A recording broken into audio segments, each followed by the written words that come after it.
Alright, another inmendham video. Again on the subject of Jordan Peterson, mostly. So this is a video he produced announcing his book and his motivations for writing it, I suppose. And so this should get to something important. For those who complain, that somehow by playing videos that he's produced that somehow you're not being fair to the person. But anyway, I mean, it's him talking about what he thinks he's accomplishing, so that should be fair. Sorry. Air. Anyway, so the simple paraphrase for me is Jordan Peterson has shown up and basically is saying, in a sense, that this idea, he's fighting chaos. That's the subtitle of his book, and that you can fight chaos with these simple old things. Apple a day keeps the doctor away kind of simpleton notions. And some of these things are basic, yes, like you gotta, take care of yourself, or you're going to be useless. You got to be a little bit risk averse and sensible. You gotta balance your checkbook, maybe. And I say maybe because there's a lot of intellectuals who don't think you have to balance checkbooks. So the world is that. The chaos isn't really chaos, though. The chaos is a kind of idiocracy and a complete dysfunction to the old traditional things that kept people in line, which was fear and ignorance. So never has the average person on earth been as educated as they are in the last 100 years. I mean, TV, radio, all that stuff has brought education to the masses. And even if they're not literate, they can be quite informed, which is a completely different world than it used to be. So we're not a bunch of ignorant peasants. We're not a bunch of North Koreans who don't know that it's 2018. People do know, and they see that the hierarchies that exist are nonsense. That imbeciles get elected president, the liars, cheaters, the Pope is that far from being an actual child molester. In the sense that, there's these foundational things are all corrupt and all very broken, and they just don't work as control mechanisms for people anymore. People aren't going to build cathedrals anymore to these fake gods, because they've been exposed as being fake. So people aren't invested in their civilizations anymore. They're not invested in each other anymore because they can't trust each other. The rules of existing have changed, and part of it is knowledge of how much people suck, knowledge of how willing they are to lie to you, knowledge of all these facts. So we're not like in the Barnum days where you can fool some of the people some of the time and all of the people some of the time and some of the people all of the time, and it's gotten a little more difficult, and the foolers have gotten more aggressive, and the whole thing has gotten really slimy because everybody's doing this what's in it for me thing on top of it. So it's more than just nihilism or some sort of chaos brought about because people weren't sitting up straight enough. It wasn't the fault of the peasants that created this mess. It was the fault of the leaders, the educated people. They're the ones that let the peasants down, in my opinion. And they're the ones that need to clean up their room. Okay, the peasants don't need to sit up straight and clean up their room. The authorities do. The people claiming to be the teachers do. The people claiming to have earned their position in our society, they're the ones that need to clean up their act. Not Joe Smo, who in my comment section is actually an asshole, so fuck that name. Fuck that reference. Ignore that reference, in other words. So anyway, let's play this. I didn't pre-play this because that would be no fun. So I'm listening to it the first time as you are. So let's see what he has to say about why he's writing a book. So it's preview, 12 rules for life. An Antidote to Chaos. Now, I've sort of seen some of these 12 rules, and they really are really simple, like, you know, don't walk backwards. You know, they're really kind of basic. You know, this isn't going to fix the world, is my argument. You got to be a lot more invested in the game that's being played, and you got to be a lot more cynical about any kind of idea that you can look to the past for the answers, because the past, those answers sucked. They were all about duping the ignorant, exploiting the hell out of each other, and not about doing anything constructive. So I don't think you're going to create any motivation in people by retyping those old lies, in my opinion, mostly. Hi, everyone. I'm going to... So I did see this image, and I did say to myself, drugs much? Yeah. So anyway, you know, people leave comments on my videos, and they'll say things like drugs or something, some stupid reference. And you're saying, yes, I could type that on any video on the internet, and it'll work. There, I just ridiculed you. I just, you know, forced you onto the defensive. You know, old much. You know, you could just, and it's just so tacky. So I just wanted to point out that anybody can do this to people. They could just rag on things that are completely irrelevant, and so many people do that. And so that's part of the chaos, right? The chaos is that we have a society full of hecklers, ill-informed, you know, sloppy-minded, and, you know, cheap-acting, rude people, really. Now, see, I'm a hostile and I'm a nasty, okay? I'm kind of a dirty person, but I'm not a rude person, and there's a huge difference. And people don't even understand those differences, which is funny. I mean, I'm dirty in my own house. Okay, I don't shit in somebody else's house. Big difference. Talk to you today about a book that I'm publishing. You're not publishing it.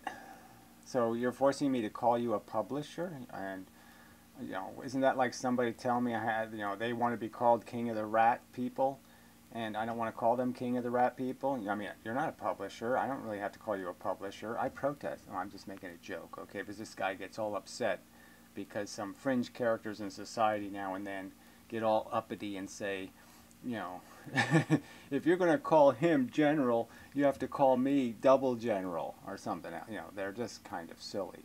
And he thinks that's an important subject. So here's a guy coming here for an antidote to chaos, and his anecdote is, you know, let's worry about things that are so far down the problem list.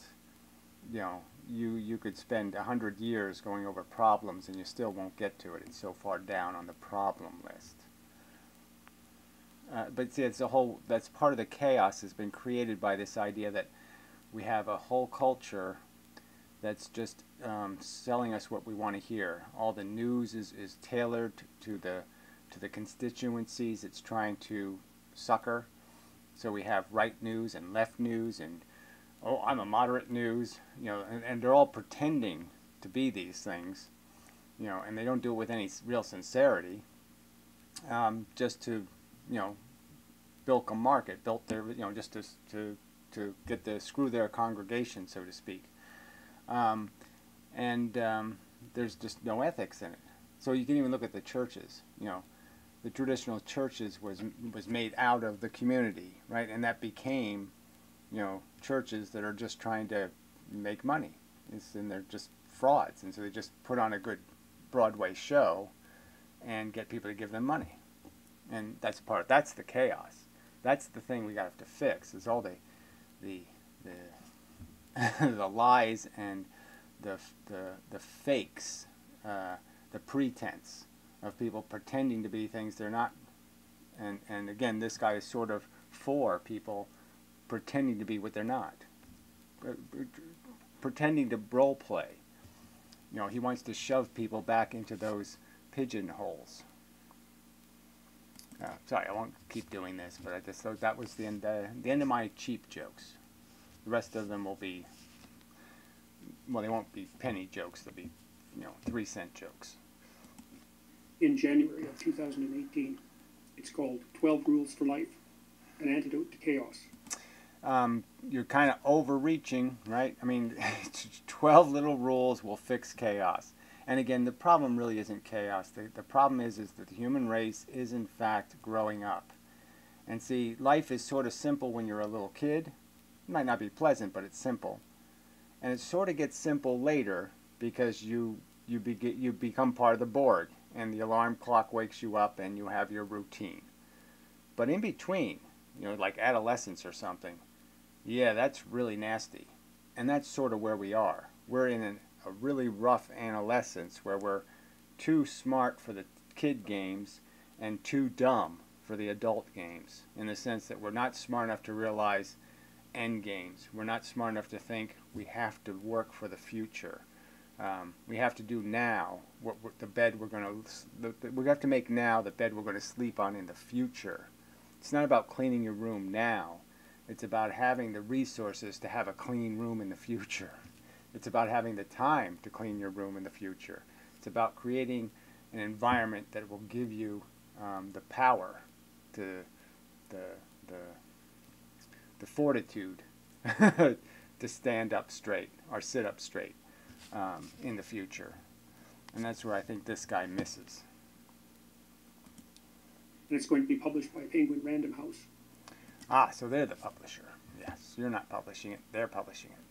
I'm going to tell you how it came about first, and then I'll describe the book's contents, and then I'm going to read you a little bit of it, okay? Okay, yeah, I think it came about because you realize you have a lot of popularity, so it's a very good time to sell books, but that's just being a little cynical, no doubt.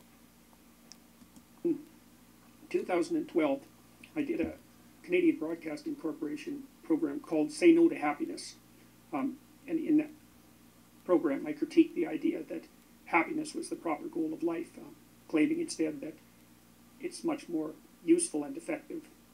See, now that's scary, right? Now right here, this religious symbols. Why throw that into this mix and talk about happiness? And it just, so I completely agree with him that if you think the rational, intelligent goal for your life is just to make you happy, then you're really not understanding where you are on this planet. Because it is a team sport, whether you like it or not, and it matters how you treat your other players. It matters whether you eat all the food or you, you understand that what you do impacts the others and how well they can play the game. And it's, if you don't get that, then you're not getting what living is. Because in an intelligent sense, you're not living an intelligent life if you think you personally feeling good is the only definition of winning. If you think that's true, you're ignorant. Okay, that's all. You're just stupid. But again, what's this doing here? Why is this mush here? This is going backward, and it's not, this is false hopes. This is daydreams about living in some heaven or something, and accepting toil and misery here, the death of your kids or the death of your husband, and all this horror, and some pretense that it's all going to be washed away in some magic land. That lie that's worse than chaos. Okay? That lie is worse than chaos. Perhaps even for producing happiness, to look for meaning and responsibility in life. Anyway. Okay, so again, this looking for meaning and responsibility is just such a funny line, right? Because there's so many things you can see that need to be done, right? You can look around on the street, on your own street, and you can say, oh, there's leaves in front of that sewer. Somebody should clean that up. You can see branches falling on the limbs on somebody's lawn. You can see something that needs to be fixed all around you every day, all the time.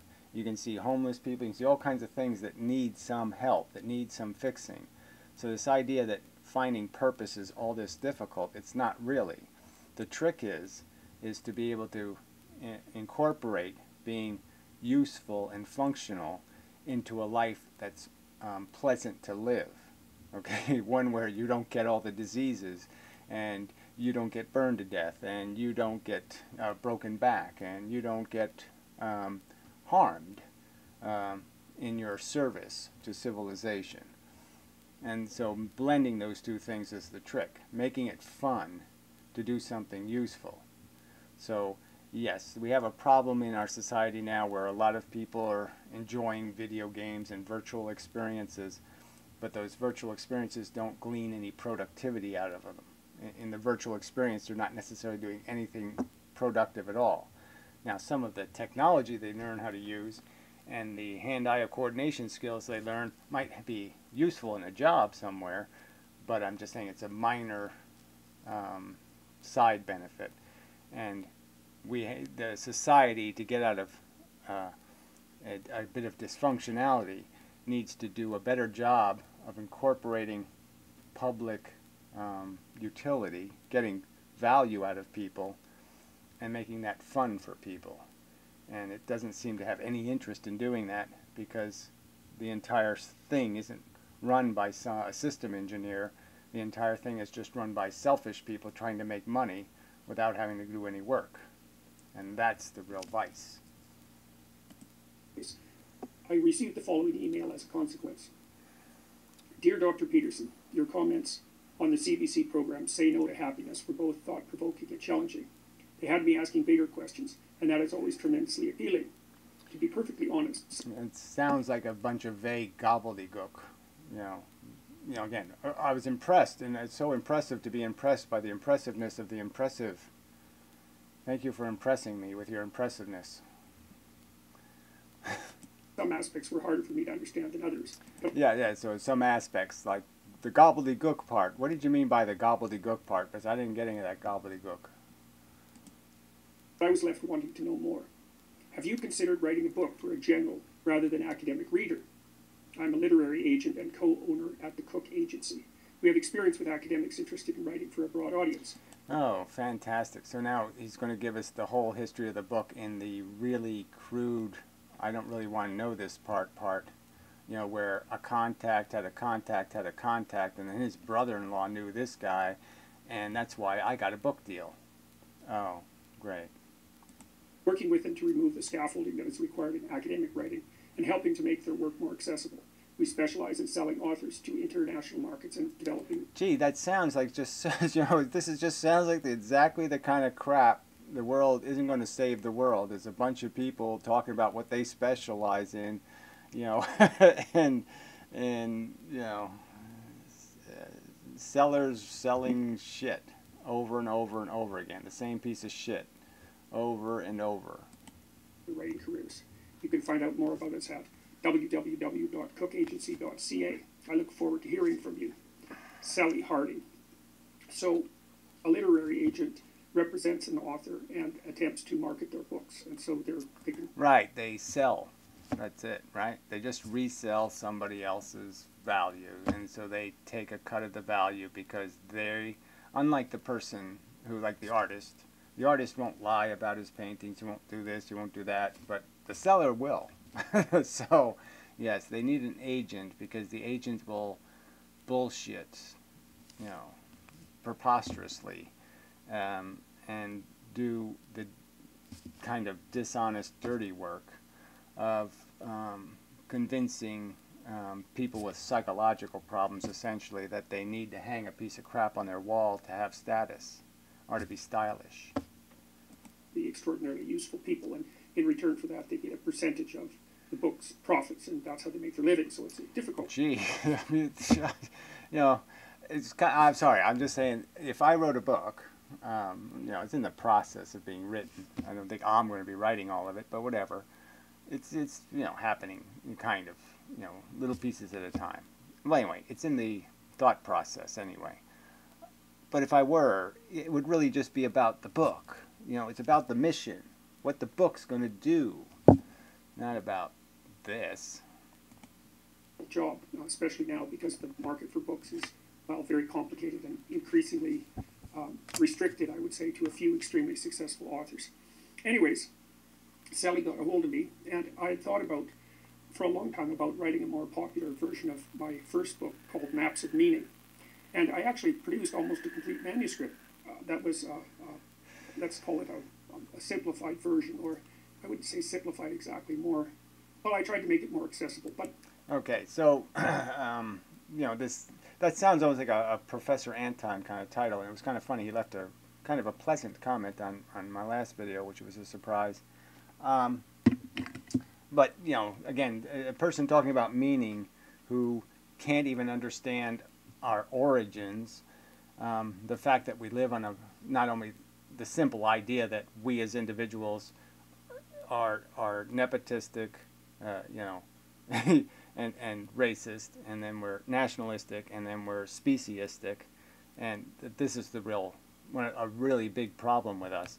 But just this whole idea that he doesn't even get the game either, in the sense that he thinks humans are doing something fundamentally different than all the other sentient mammals, in the sense of the qualia thing, the value thing of life.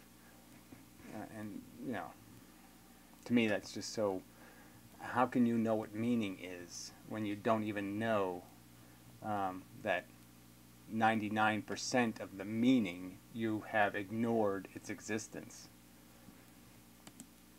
I was never really happy with it. I never really felt that it got its legs underneath it, I suppose. And maybe that's because I was duplicating something that I'd already done.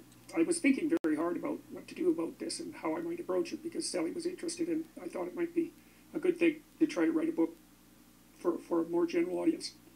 And we talked for a while, and we, you know. I do have this slightly sped up, but, you know, it's only slightly. So this is, you know, so far not so good. We discussed a few ideas. This was back in 2012. And I mentioned to her that I had written something for Quora, which is an online website, obviously, where anybody can post any question and anyone can answer it, and then the questions are voted on. And Quora is quite interesting, I would say. And I had written a variety of answers because I was playing around with it. And some of them, as it always is, attracted much more attention than others. And kids. So I would argue it's whatever. Sounds like a cliche engine. So this is more of the, again, the antidote to chaos isn't going to be Twitter. Twitter isn't going to find answers to complex problems. And all the problems are complex. As stated, even like the racial issue. Yeah, sure, it seems reasonable that some people might say, I like who I am, you know, I like my family, and I like white people, or some kind of bullshit like that. You know, green-eyed people, or blue-eyed people, or whatever. They could have some notion like that. And they can clearly see that the world isn't going to have any tolerance for that over time. And that we're all going to turn into some other kind of mutt. You know, there's the purebreds are going to be bred out of existence. Now that's a complex problem if you want a solution. Now I'm saying the solution is deal with it, you know, accept what's just going to happen, and just say, okay, I get it. That's what the world's going to look like. It's not going to look like me. The future won't look like me. All right, well, it doesn't look like a guy 1,000 years ago. It doesn't look like a guy 1,000,000 years ago. All right, they all became archaic, and so will this. So deal with that.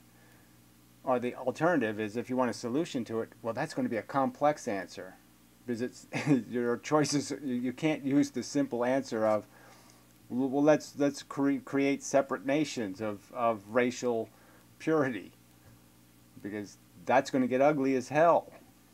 So I'm just saying, there's no problems that have, you know, Twitter answers, and there's no problem to any kind of chaos that has this simple 12-step program. See, that's another thing, right? He chose 12 rules.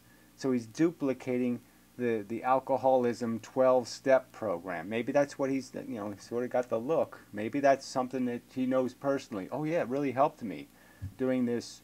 Know your limitations. Know what's out of your control. Clean your room. You know, don't try to clean the world. Don't try to fix anything. Don't fight the man. You know, spend your time trying to live in the little pool of sludge the man gave you to live in. live in your fishbowl. I mean, bullshit. Somebody posted, I think it was a young guy, posted this question: what are the most valuable things everyone should know? And so I answered it. I listed, as it was, 42 rules to live by, and some of them were kind of amusing, I thought, and some of them were dead serious. And anyways, it became very popular. I wonder if you, I wonder if you left any notice between the ones that were amusing and the ones that were serious.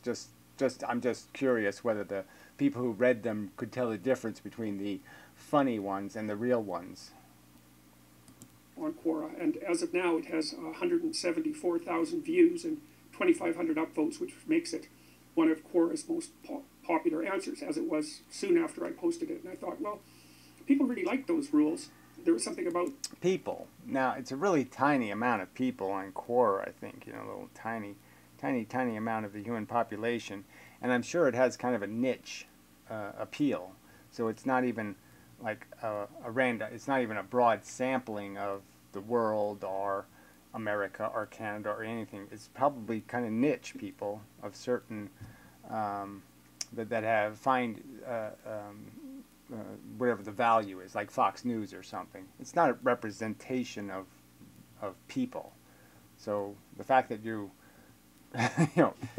you won over the converted maybe doesn't mean too much. Them that appealed to them. So what if I write a book based on rules? And so I'll read you the rules, okay? Maybe you'll find them interesting. Tell the truth. Do not do things that you hate. Yeah. All right. Now, that one's the funny one, right? Don't do things you hate. Now, if I did that in my life, if I acted on that from my earliest going to kindergarten, then I wouldn't have gone to kindergarten, right? I mean, I would have protested every part of it almost, except for the eating your graham cracker. I mean, every other part of it was crap. So I just can't even imagine how I could go through life not doing what I hate, because almost every interaction you have with another person where you have to be civil is almost a hateful act. It is so obnoxious to have to pay respect to people who haven't earned it. And to have to deal with people who are complete assholes and have power. That's really frickin' annoying. So that rule is stupid. The first rule was a waste of time. It's no better than brush your hair. I mean, which I think is a variant of telling the truth, because you have to act out. Yeah, telling the truth. I mean, really, if we have to tell people not to be liars, that it's probably not a good idea. Civilization isn't going to do really great if everybody's a fucking liar. Now, if we have to explain those simple rules, you think you're going to fight something called dysfunction or a broken system with something that rudimentary? I mean, that should be something an unspoken. Okay, if you don't get that part, we can't even start. The truth as well as telling it. Act so that you can tell the truth about how you act. That's obviously. Act so you can tell the truth about how you act, which is basically just saying, don't break your own rules, don't break the laws, don't do something where you have to lie and pretend you didn't do it. Okay. But again, these are just, I mean, this is so rudimentary to anybody. I mean, the first point is that you already have to accept if people are of that low character that they need this pointed out to them. Those aren't going to be the people going to fix the world, and they're not going to fix the chaos. People that far behind, they're not going to catch up in time. Related to the first two. Pursue what is meaningful, not what is expedient. All right, meaningful versus expedient. So I would alter that to understand that there's a maximum productive value that can be gleaned out of your behavior, and understand that you have some obligation to at least point yourself in that direction, to at least understand that that's what you really want to do, is do your best. Okay, now, if you have to compromise it because it's really obnoxious and really annoying to do your best, that's understandable. But always know that's what you're doing, that you're compromising the best effort to do the more comfortable effort, and that you want to do that only where necessary. If you have to choose, be the one who does things instead of the one who is seen to do things. Pay attention. Seen to do things, the one that does things. Well, again, how would most of these people know the difference? Because they think doing something is getting a paycheck, trying to steal money from senior citizens. They go to work every day and at jobs where they know their job is basically to lie to people on the phone and cheat them and steal their money, charge them twice as much. So none of that means anything in this civilization, because we haven't created a civilization where you can do honest work for honest wages. We've created a civilization that if you really want to make any money, you're going to have to do something less than decent, because they're not going to pay you very well to be a decent person. Assume that the person you are listening to might know something you need to know. I don't know how assuming that will help any, but so again, I don't even know how whether this has any value at all.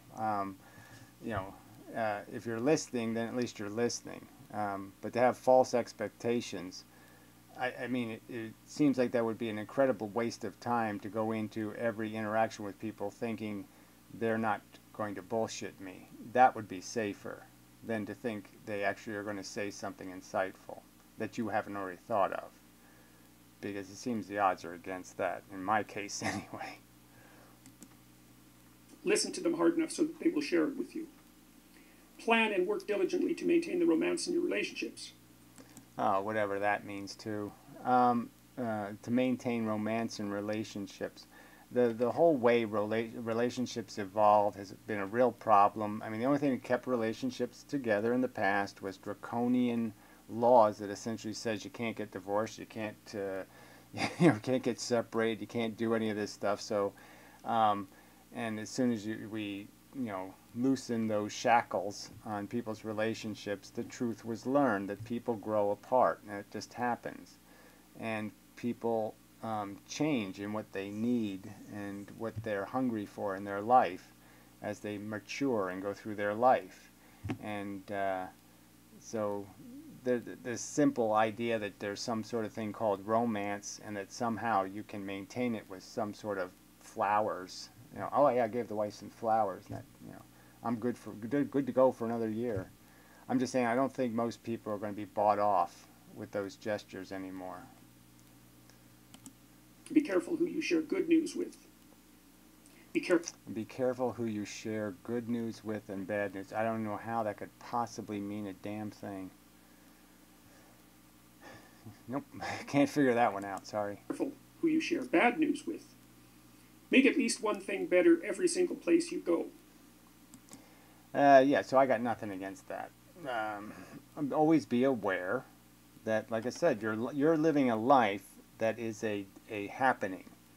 And the fact is that you are part of the cause and effect chain. And that what you're doing could be causing something dramatic. And it's always good to be aware of how you leave people. I mean, even if you don't like people, you have to be aware that it's better that you leave. They leave an interaction with you, not being more likely to get run over in traffic, or it's just a fact that your life has an impact. So if you can do something not to leave the banana peel on the sidewalk for somebody else to slip on, it's that kind of obvious stuff. So some awareness that your behavior will be the road that somebody else has to drive on. It's a timeshare, your life. You have the condo, and somebody else is going to have to live in the mess you make of your life.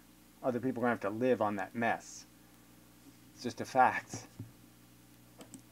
Imagine who you could be, and then aim single-mindedly at that. You can't aim single-mindedly at anything. So again, that's reaching. And I would almost do it like in the 12-step program of knowing your limitations. Know that you can't be perfect. Okay, accept that. But again, it has nothing to do with what you aim at.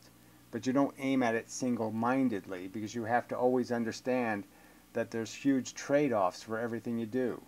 Risk aversion is dangerous if taken to an extreme.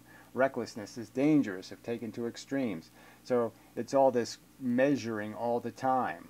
So I don't think there's any way you can say just look for one thing and go get it. Like say, oh, that's a pretty girl, I love her, I'll devote myself to getting that.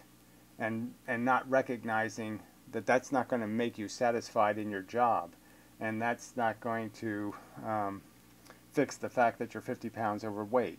I mean, so you can't be too focused on one thing and forget about all the other infrastructure that is your life. Don't allow yourself to become arrogant or resentful. You know, who is anything all the time? So again, that just doesn't work either. You seem kind of down and depressed at the moment. Should I say, don't be low energy? Why are you so low energy? You know, you have a bad day. I mean, it's just stupid for people to think they can be something all the time, like happy or comfortable or no, you can't. So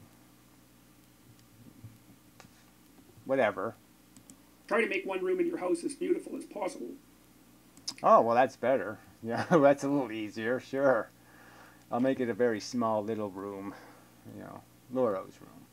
I'll make that perfect. Compare yourself to who you were yesterday, not to who someone else is today.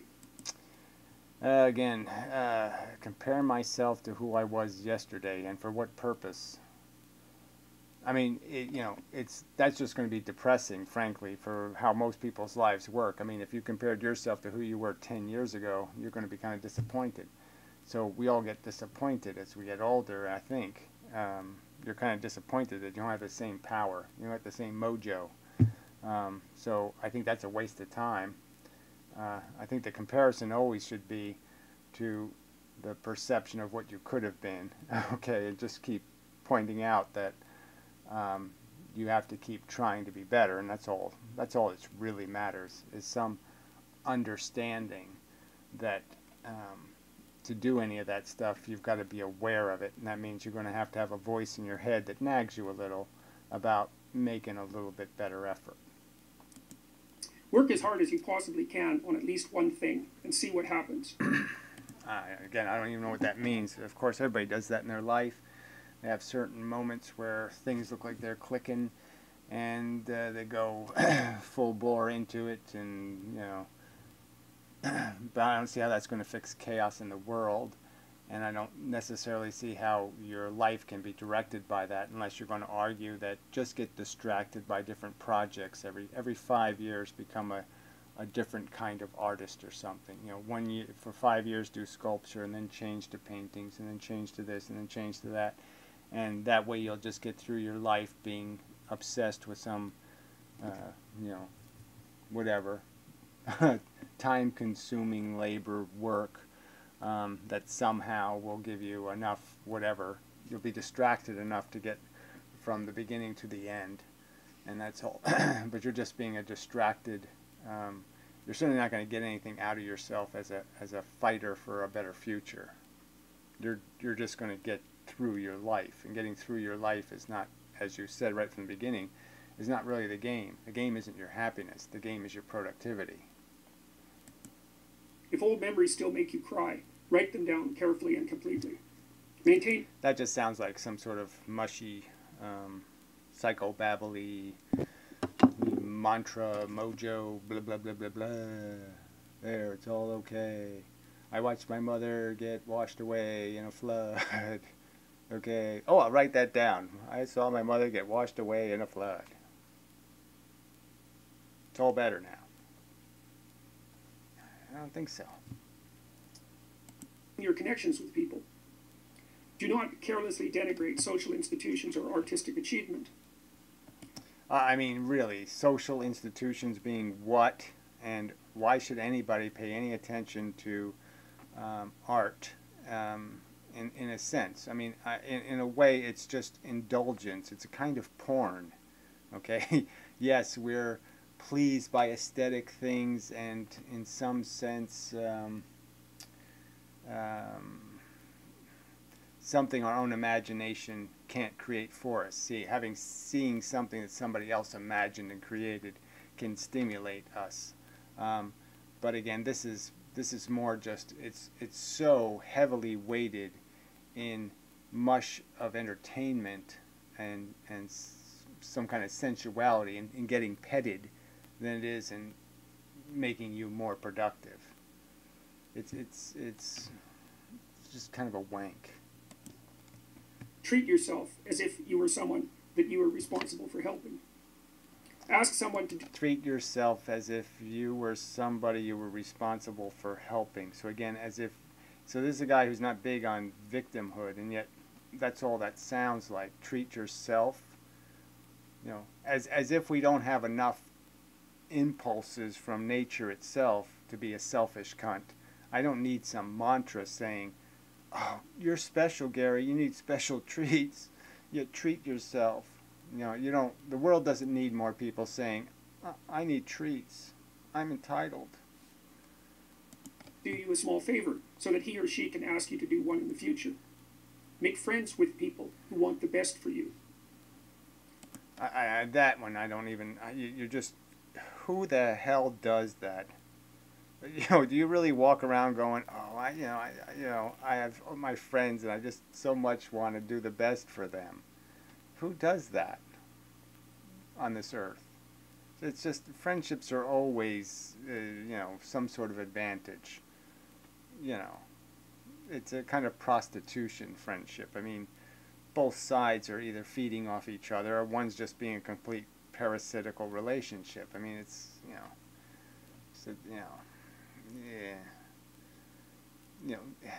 friendship and then love, right? I mean, and you can see it in love a lot more obviously.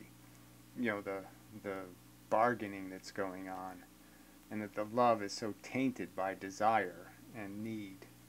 And those are really, what do those things have to do with being intelligent? Being controlled by my needs. That's not exactly the definition of somebody who's got an intelligent grip on how to live. Do not try to rescue someone who does not want to be rescued, and be very careful about rescuing someone who does. Again, so that doesn't really wash as anything. I mean,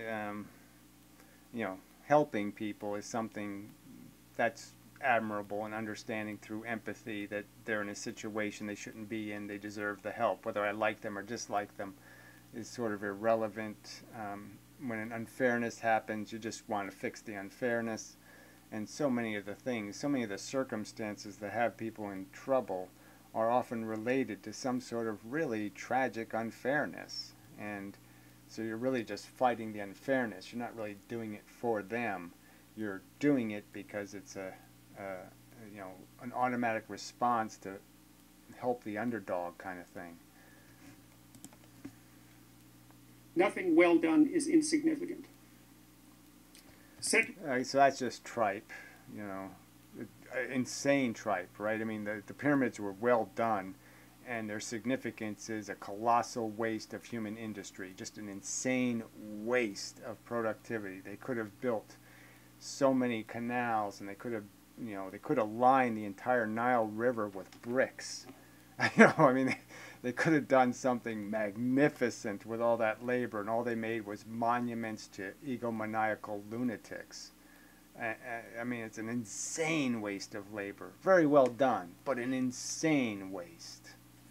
So, just a silly statement, in my opinion. Your house in perfect order before you criticize the world. And what does that have to do with anything? Again, it's just so... It seems so strange. It's like saying, cut your hair or comb your hair before you criticize the president. What do you mean? His hair's a mess. It just doesn't... Why would I waste my time on trivialities? Why would I think it's important that my house be anything other than livable for me? That's all it has to be, is comfortable for me. Now, that might look messy to you. It might look disorganized. It might even look dirty or filthy. Well, what if that just doesn't make any difference? Maybe that's your phobia. Why should I be afraid? Why do I need to be irritated by it if it doesn't irritate me? If it doesn't sting me, okay, it's like the clownfish living in the anemone.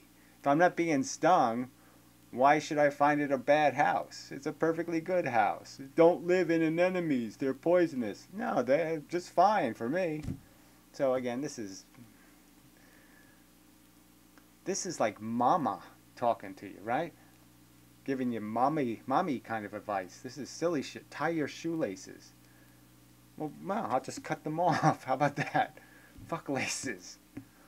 My foot fits in the shoe. I don't give a damn about how tight it is. Dress like the person you want to be. And this is the picture he chose? What, Dillinger or something? A short person, a Napoleon complex? He's even got the Napoleon thing happening. You want to be Napoleon? Dress like Napoleon. This is how Napoleon would dress in 1936. For fuck's sake. Be precise in your speech. Stand up straight with your... Okay, right. So he says he's publishing a book. Well, that's not precise. You're not publishing the book. You wrote a book. That's the proper thing to say. I wrote a book. It's going to be published. Yeah, see, that's precision. He wasn't precise. So again, more pictures from the 30s or the 50s or the... Let's all go back in time and say life is the same now as it was back then when those delusional airheads were flopping about. And if they're living in a completely different frickin' bobblehead world of reality, they don't even, if I say mitosis to them, they don't know what that is. They don't know how flow them up and file them down, and they don't know any of that shit, or file them up and flow them down. They don't know any of that shit. Shoulders back. Don't avoid something frightening if it stands in your way, and don't do unnecessarily dangerous things. Completely contrary advice, but again, I said before, that's a complex issue, is how to moderate risk, because it's all these probability equations. You could go insane trying to do all the math to figure out whether it's cost effective. So, but obviously, yeah, don't do unnecessarily dangerous things. Don't do unnecessarily stupid things. Don't do unnecessarily selfish things. You could just change the word dangerous into anything. Don't do unnecessary harm. Don't torture unnecessarily. Lots of things you can sit and put there. Don't eat meat if you don't need to. And you don't need to. It's the truth.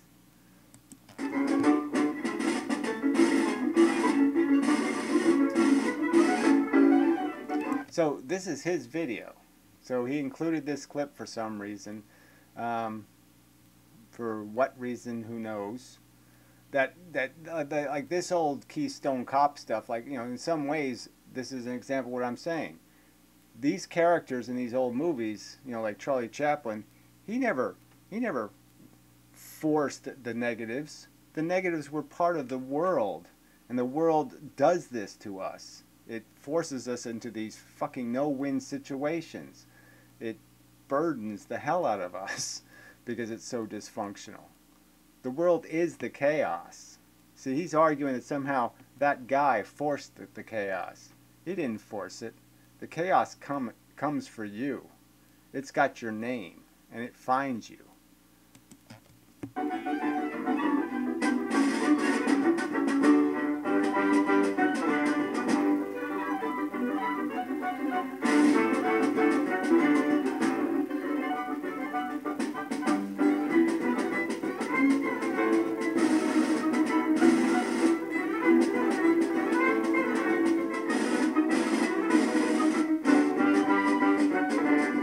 So I really don't get this, it's just a trivialization. This isn't doing, you're not going to save the world with this, whatever this is, this intermission.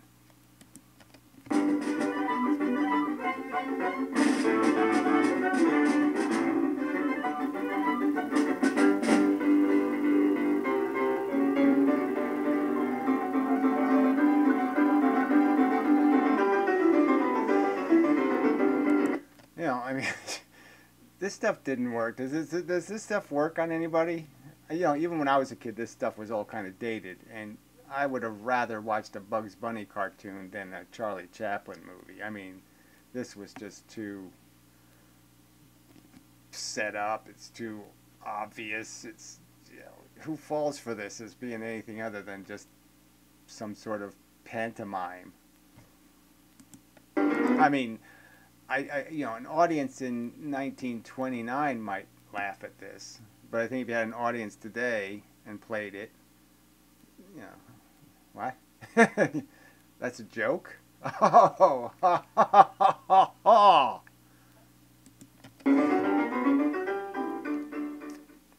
Do not let your children do anything that makes you dislike them.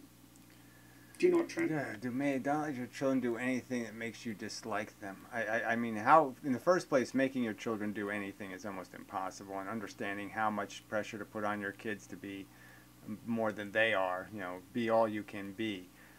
It's so dangerous in terms of what you might create as a psychotic by placing too much pressure on your kid, and how easy they are to crack and break, and vice versa. Like I said, you try not to be too rough, and then they end up weighing 400 pounds and being, you know, assholes. So yeah, it's really difficult. So you're not going to fix that with some kind of dopey statement. Don't let your kids do something that might embarrass you. What the hell do you mean?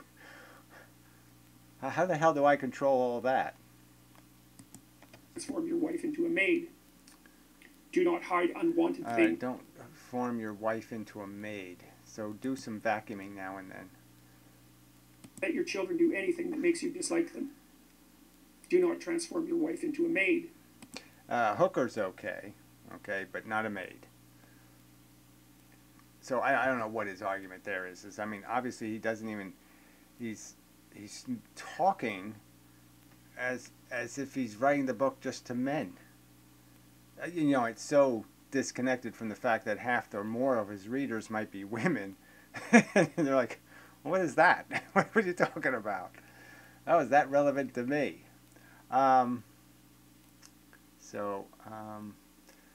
mean, obviously recognizing in relationships that obliging the person you say you love to role play in any way is really obnoxious. So if your wife isn't some sort of Betty Crocker easy bake oveny kind of person, doesn't really like being, you know, doing that kind of stuff, and rather do some kind of other artistic thing or this thing or that thing. I mean, not understand that your wife might have more interesting, more complicated interests than housework would be just sort of being something other than rude. Okay, so it's not that hard to do that, to figure out that, hey, maybe some of the stuff I can do, some of the stuff you can do. You know, I don't mind cooking. I can make a dinner. You know, you do this, I do this. So yeah, that's all part of negotiations. But I don't even know how you would think you have a right or that you can make your wife into a maid. I don't even know how you would do that successfully if your wife is already a human being with a brain. I mean, it's like saying to a woman, don't make your husband into a grass cutter or something. You're not going to be able to do that if it's not what your husband's into. So I'm just saying the woman can't force her husband to be a landscaper. Do not hide unwanted things in the fog. Notice that opportunity. Do not hide unwanted things in the fog. All right. No, my brain, the initial impression is that was complete gobbledygook. There's no way that sentence makes any sense. There's no way there's any way you hide things in fog. None of that even happens. There's no, I don't hide anything in fog, and I certainly don't even know what you're, let's play it again, but I'm sure that was complete junk. I mean, it can't mean anything. It can't make any sense. It's not possible. Oh, it looks like I went back too far. Let's see. I didn't need to go that far back. Do not let your children do anything that makes you dislike them. Do not transform your wife into a maid. Do not hide unwanted things in the fog. Notice that opportunity lurks. You know, that might be like sweeping things under the rug. You know, so use the old traditional cliche. Don't sweep dirt under the rug. That's silly. It'll come back and get you. Where responsibility has been abdicated. Read something written by someone great. pet a cat. Somebody great. Now, what's the definition of somebody great? Does greatness mean anybody who acquired power or anyone who inherited money? I mean, what's your definition of somebody, or somebody who won a gold medal? Why what is this definition of greatness? And where in the history of our civilization does anybody have any rational reason to believe that the cream really did rise to the top, and that cream really wasn't just fat? It wasn't really just poison. It really didn't earn anything. It really didn't deserve any of it. So, yeah, I'm sorry. Now, I'm not going to read the general's book, because the general is probably like Colin Powell, some kind of compulsively lying scumbag, who will get us into a war that kills a bunch of people for no good reason at all, based on a bunch of fucking lies. When you encounter one on the street, don't bother children when they're skateboarding. Now, why would he say something like this? I mean, I'm all for people petting cats, but why would he say this? I mean, pregnant women shouldn't do it, but when he has no sense that a pig that's being tortured right now in a horrible pen in a concentration camp essentially shouldn't be free or liberated. So go pet a cat. Don't liberate the pig. I don't understand how that can be rationally tied together. All right, well, so here's one of his famous ones, right? This next one, so I want to redo that. You encounter one on the street, don't bother children when they're skateboarding. Oh, okay, amazing.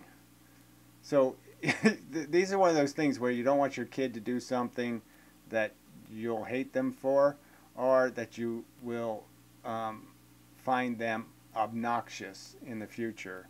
And if your kid's already wasting time learning a bunch of nut-busting, retarded moves on a skateboard, you've already lost the game. You're not really going to make a civilized kid that way.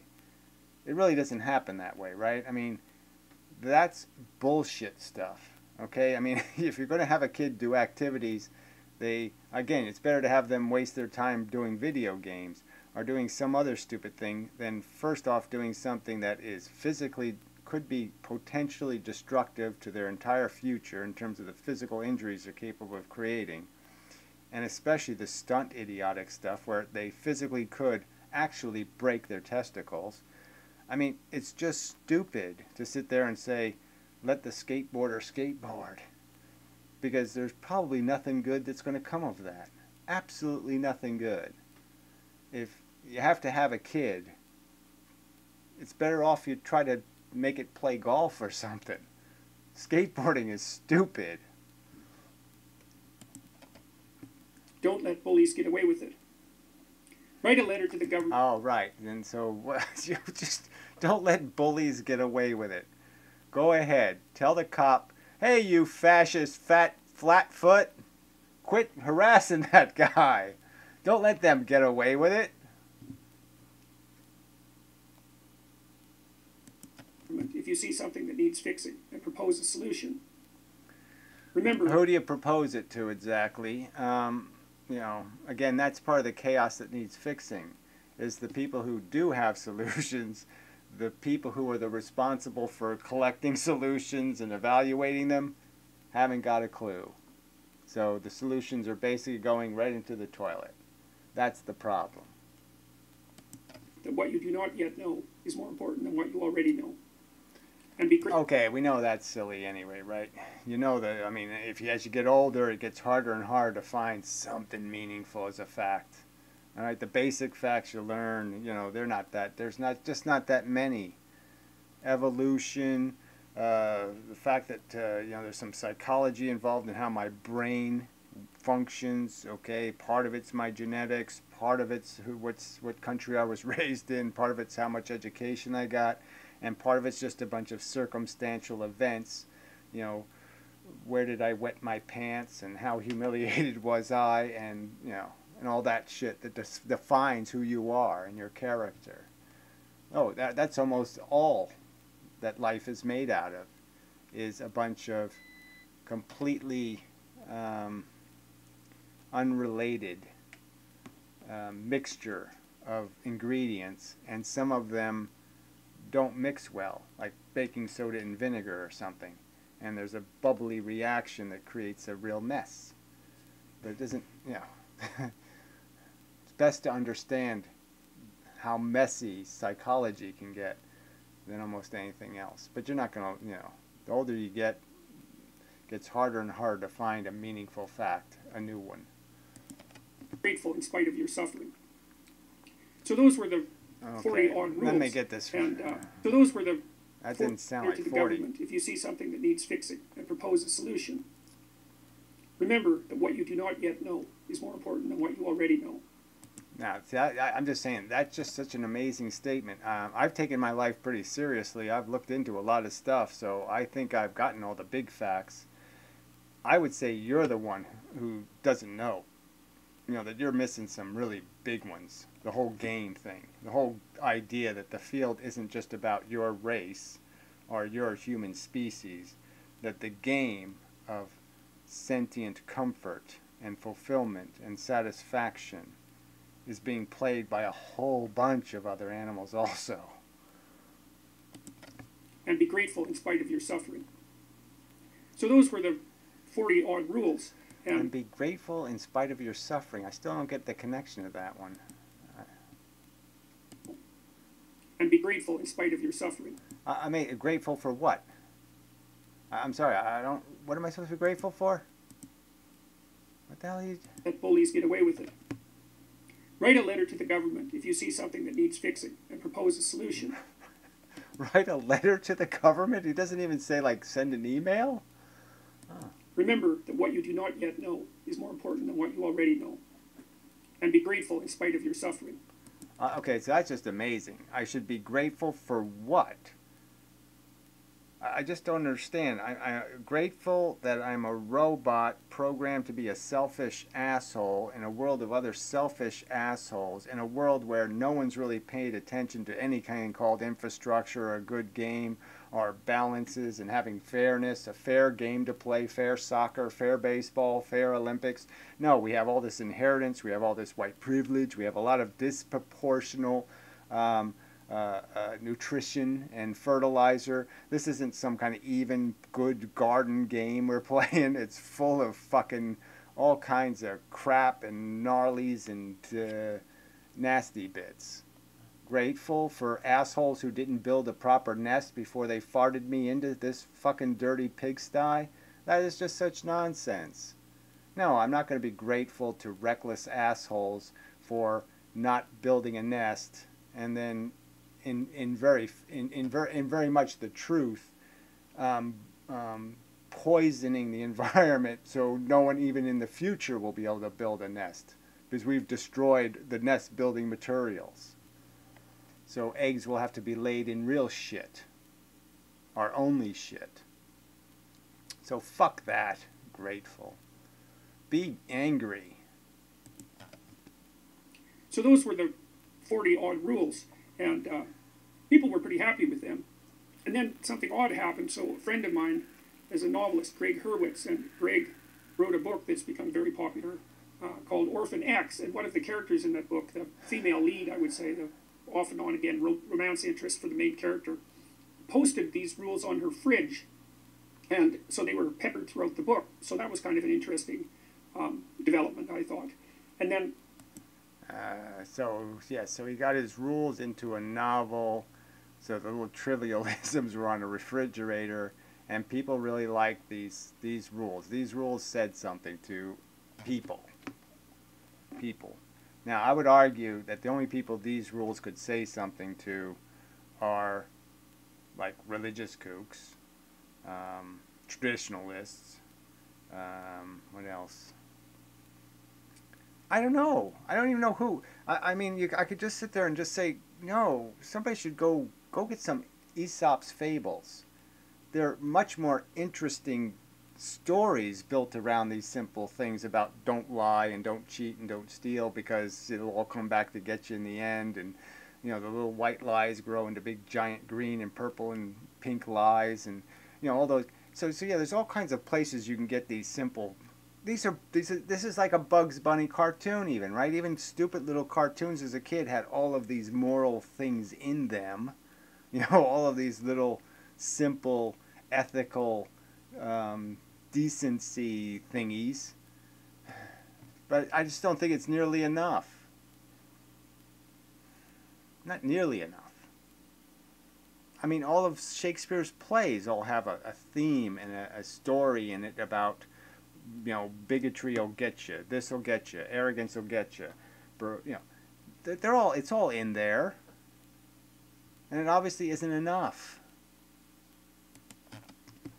Because they were so popular on Quora, I talked to Sally about the possibility of turning them into a book. And so my original vision was to write 42 short essays. I thought that would be, I was going to call the book 42, which I thought was quite funny because if you remember, the answer to life, the universe, and everything from Douglas Adams was 42. A computer calculated that, so I thought it would be amusing to write a book called 42 that, you know, contained answers to life, the universe, and everything. But when I started writing the book, it turned out that I had more to say about each of the rules than I had originally envisioned, and so... So he pulled the 12 best out, and one of them's pet a cat. Like I said, all 4 petting cats, but what the hell is that in the world we exist in?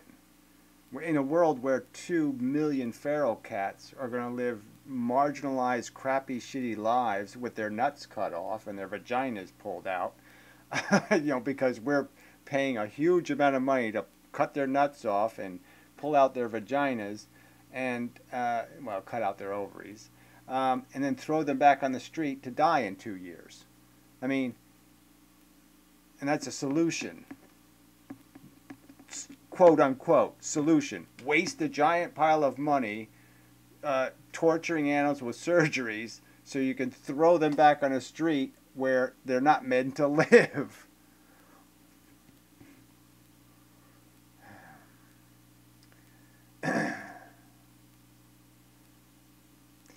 You know, what we really should do is trying to find a way to have a conversation with people and let them and get them to let go. Let go. Let go of this idea that we can win. Let go of this idea that it matters whether the human race lives another 1,000 years or another 10,000 years or another million years. It will be destroyed by the universe. Every single remnant of its existence will be annihilated. Those are going to be the facts. That's the end game anyway.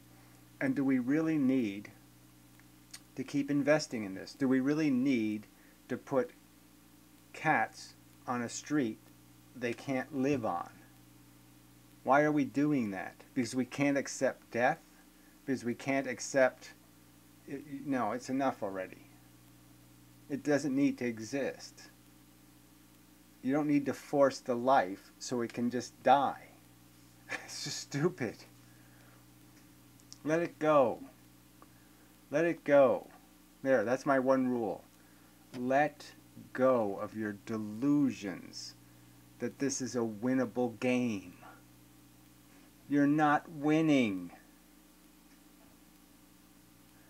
Consciousness on Earth is not winning. Alright, maybe I should stop here. We're halfway, and this is probably 3 hours long already.